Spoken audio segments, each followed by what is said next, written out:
Now turn right onto Oh, right. We're back on a Tuesday. Very nice day. Nice day for an FSD drive in the Cybertruck. We're off to a luncheon today. Should be good. I've had a couple of other drives and it's been super enjoyable.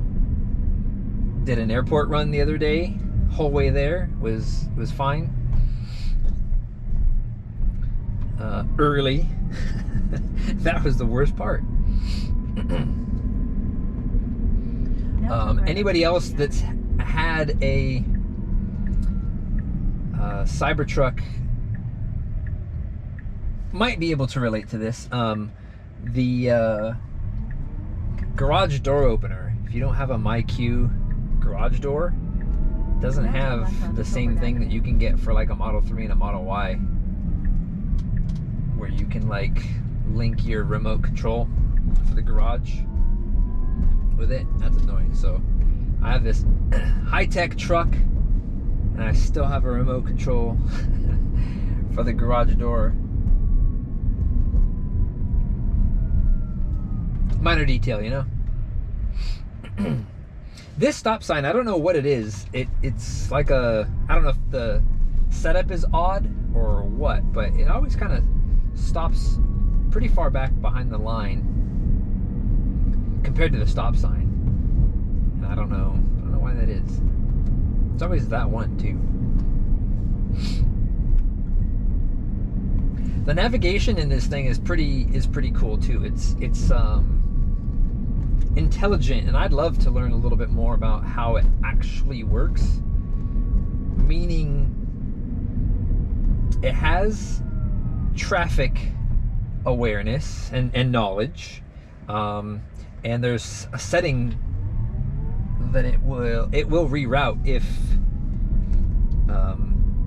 it thinks that it can save you, I don't know what it is, 5-10 minutes or something like that it'll give you a new route. So I'm really curious to know more about how the navigation actually works. Like the airport run, that was probably a good example. Will it know that there's traffic on a freeway, so we're going to take some back roads because traffic is way backed up and because of an accident or something like that? It'd be interesting to find out. But I have learned a lesson with the navigation in a Tesla before, where we're coming home from a restaurant on or we're on the freeway, and it's having us get off. Like, we've still got 20 miles before we need to get off on our exit, but it's having us get off at like the next exit. And I'm like, no, we're not gonna do this. So I drive past. This was before full self-driving, by the way. So I'm just driving, and I ignore getting off on that off-ramp. Like, we're not even close to home, so I'm not gonna do this. And driving a little bit more, come up to the next exit, and it's like, you're gonna take this exit. I'm like, why is it addicted to exits all of a sudden? Long story short, as we get closer and closer to home, there was a fat accident and a closure, and it somehow knew that, and it was trying to route us off the freeway to bypass that. So learn my lesson, listen to it. I have no idea how it collects that data. I can only imagine, especially here in Sacramento with the amount of other Teslas in an area, I can only imagine that it's collecting data somehow, some way.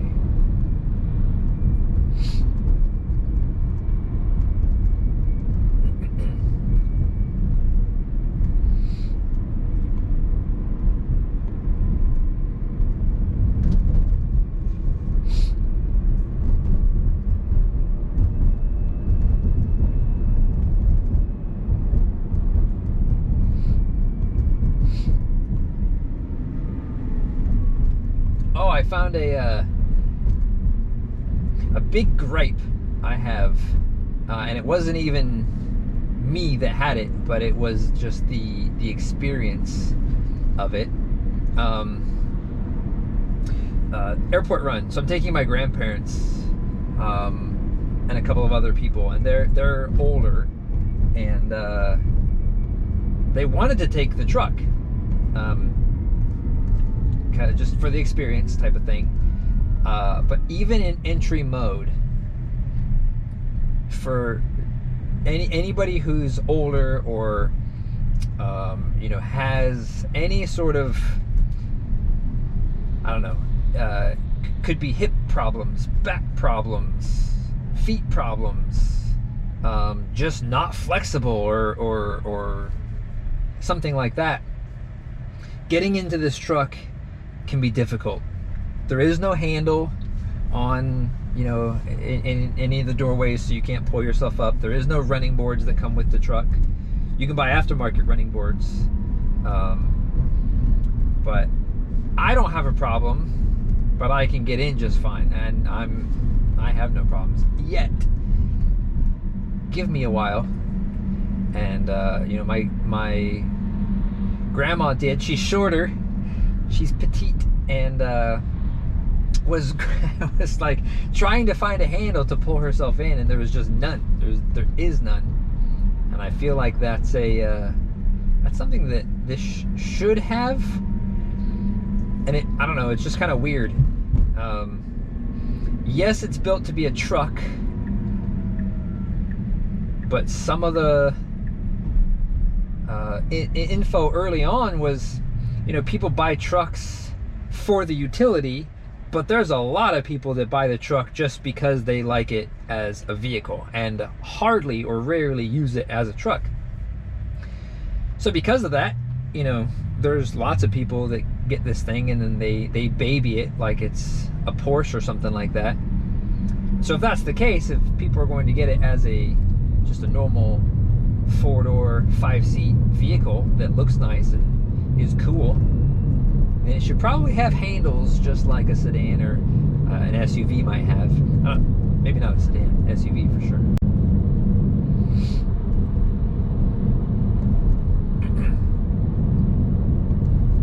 And anybody who watches videos of the Cybertruck, that's probably not the first time that you've heard that they need these handles, because it is something. This is pretty interesting. They've tore up the outside lane, and there's these like paint lines. And old FSD versions would recognize that kind of as a lane line and try to put you between this dash line and whatever that spray painted line is, but it seems like that was really good.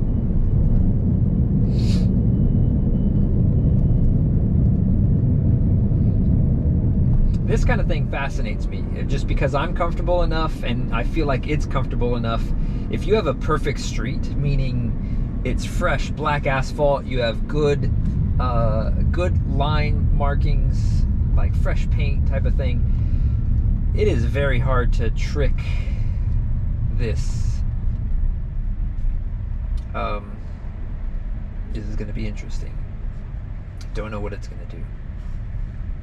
It's pretty close, but alright, we'll just wiggle our way through the middle here.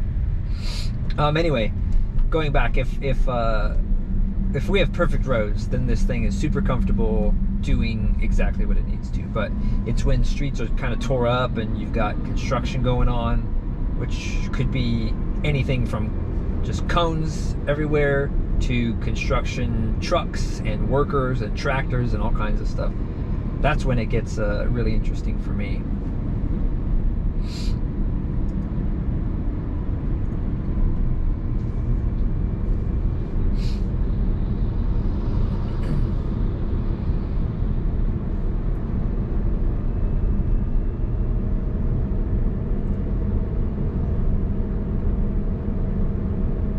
The other day I was stopped in a street like this where there's lots of cars coming out of a shopping center like this, and I don't know if it was intentional or not, but there was a car looking to exit the parking or the shopping center, and this truck stopped behind the entrance of that center and essentially did what you're supposed to and let that person out. Here is an example. Nobody has done a good job at this, including the full self-driving car.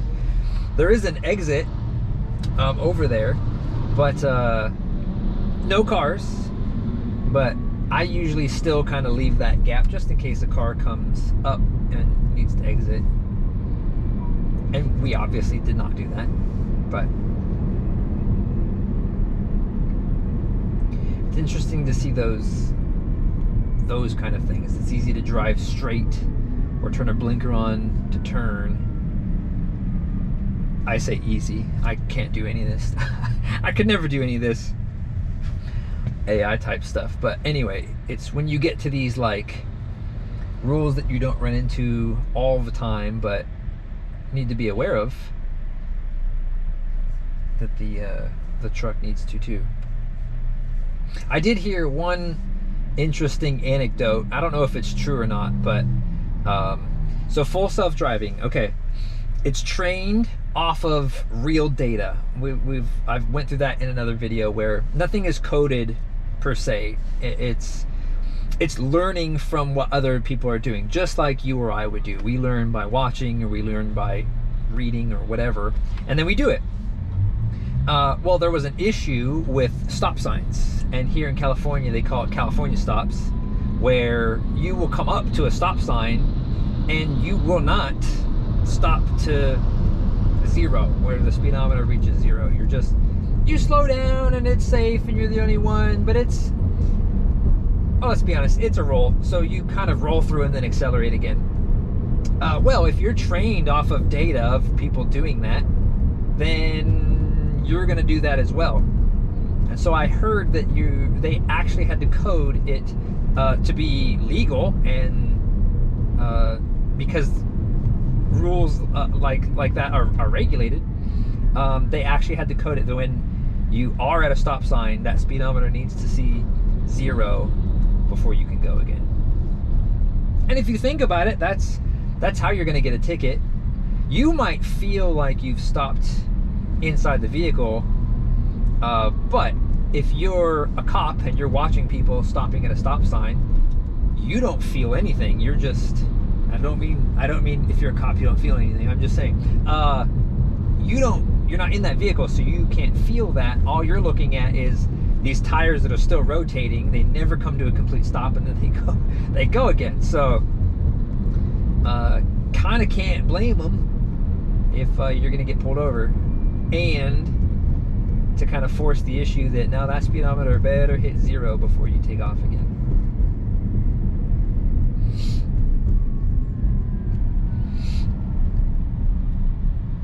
All right, well, we'll see how this handles traffic up here. In a little over a quarter mile, we're gonna need to get over in the right-hand lane because that's our turn is coming up. So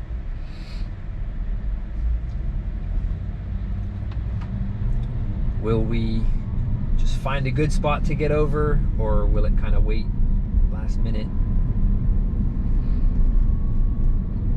You can tell it's kind of feeling things out. This is a 40-mile-an-hour speed limit. 20, 30. Okay, this person's turning, and there's our blinker. Amazing, like, that's amazing. Found a spot, got in. It's still, in my opinion, it's a little uncomfortable, and I think anybody who tries this for the first time, it would be very uncomfortable to wait kind of last minute before you get over. Did it do anything wrong? Nope, it's fine. Like, it did it perfectly, and it was safe. It gave itself some wiggle room in terms of, you know, how much speed it had to play with and things. So that part's amazing.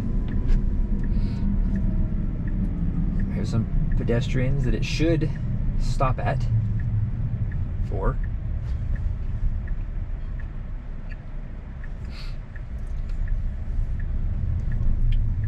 Now your destination is on the right. Well, in 500 feet, I mean, turn right to stay on Regency Drive. we did it. I'm gonna end this. I'm gonna go park here.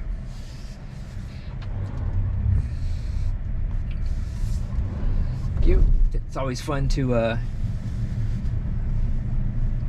come to places like this where there's big gas station. Driving past here. All right, you guys. Cool. That was fun, and it was basic. We didn't have too much craziness, but let's do it again sometime. Okay.